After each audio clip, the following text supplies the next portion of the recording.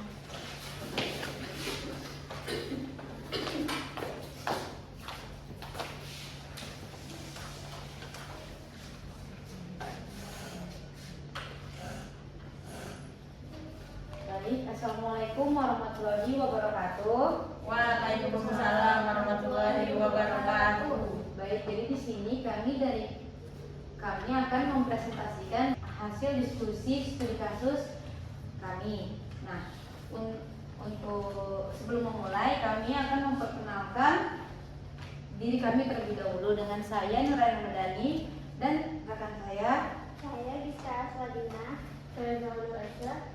Jadi untuk materi pertama akan disampaikan oleh Zawal. Di sini kelompok kami memilih perangkat keras RAM. RAM adalah Random Access Memory, yaitu memori sementara yang menyimpan data, aplikasi, dan proses yang sedang aktif. Data di RAM memungkinkan akses cepat oleh prosesor untuk menjalankan tugas-tugas komputer. Lalu di sini ada jenis-jenis RAM, DDR atau Double Gate Drive. Versi umum RAM yang banyak digunakan DDR3, DDR4, dan DDR5. Lalu di sini ada static RAM, lebih cepat tetapi lebih mahal, biasanya digunakan di chassis processor. Lalu di sini ada dynamic RAM, umum digunakan di komputer, perlu disegarkan secara berkala. Dan di sini ada cara kerja RAM. Ketika komputer dinyalakan, data aplikasi dimuat ke RAM agar prosesor dapat mengakses lebih cepat. RAM menyimpan data sementara selama komputer aktif, dan datanya hilang saat komputer dimatikan.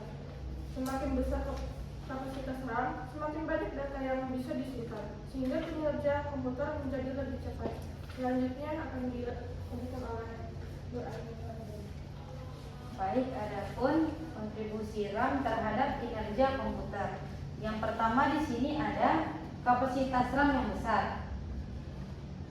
Nah, jika kapasitas RAM besar memungkinkan komputer untuk menjalankan lebih banyak aplikasi secara bersamaan tanpa lag.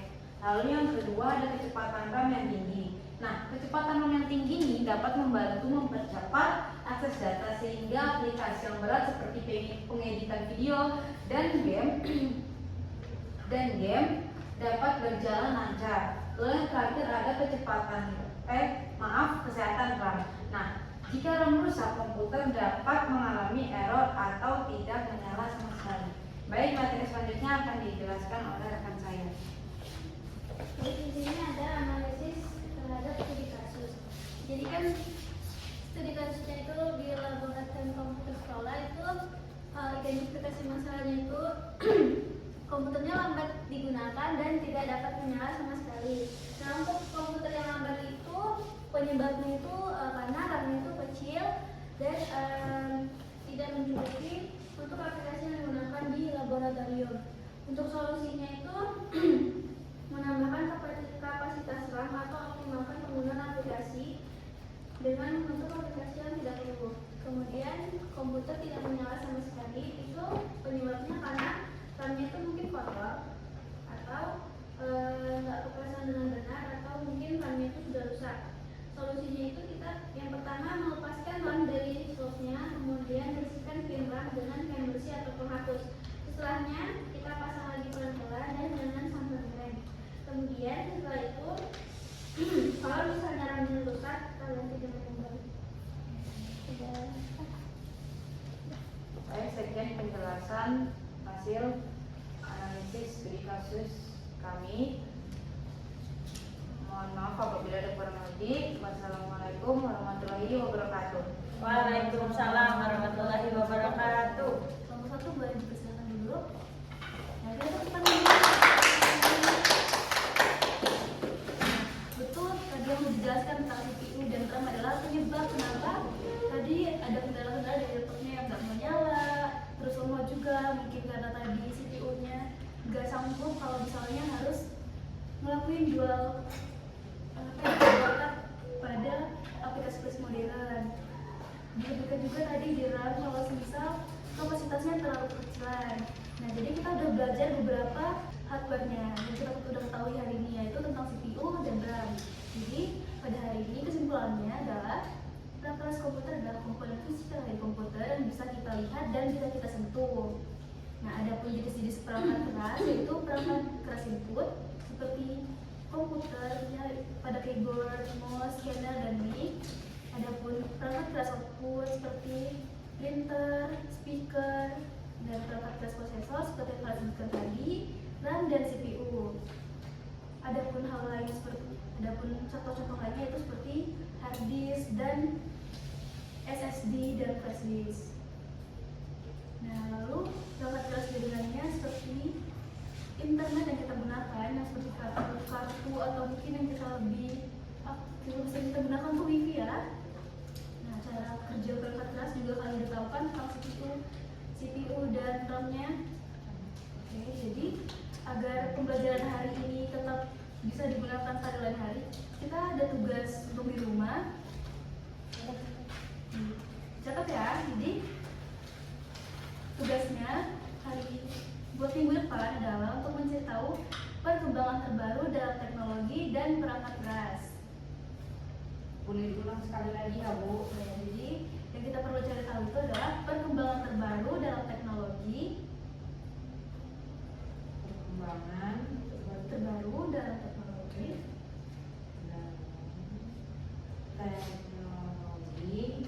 dan perangkat keras.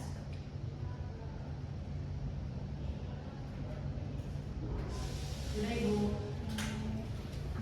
Jadi kira-kira kalian bagian materi apa yang kalian paling pahami pada hari ini? Saya Bu, Oke. saya sekarang paham kenapa bahwa CPU dan RAM yang sudah kami sebutkan tadi itu bekerja sama agar komputer bekerja lebih cepat, Bu. Ya, betul.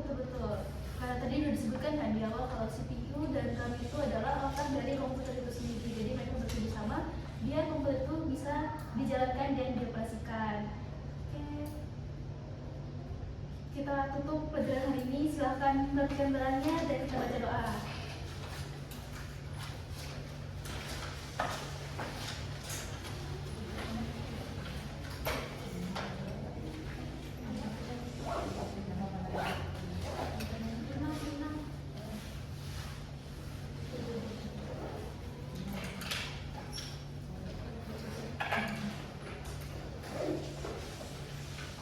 Sudah, Ibu. Silakan satu orang untuk memimpin doanya. Saya, Ibu. Oke, boleh. Baik, sebelum kita pulang, marilah kita berdoa menurut agama dan kepercayaan masing-masing. Berdoa dimulai.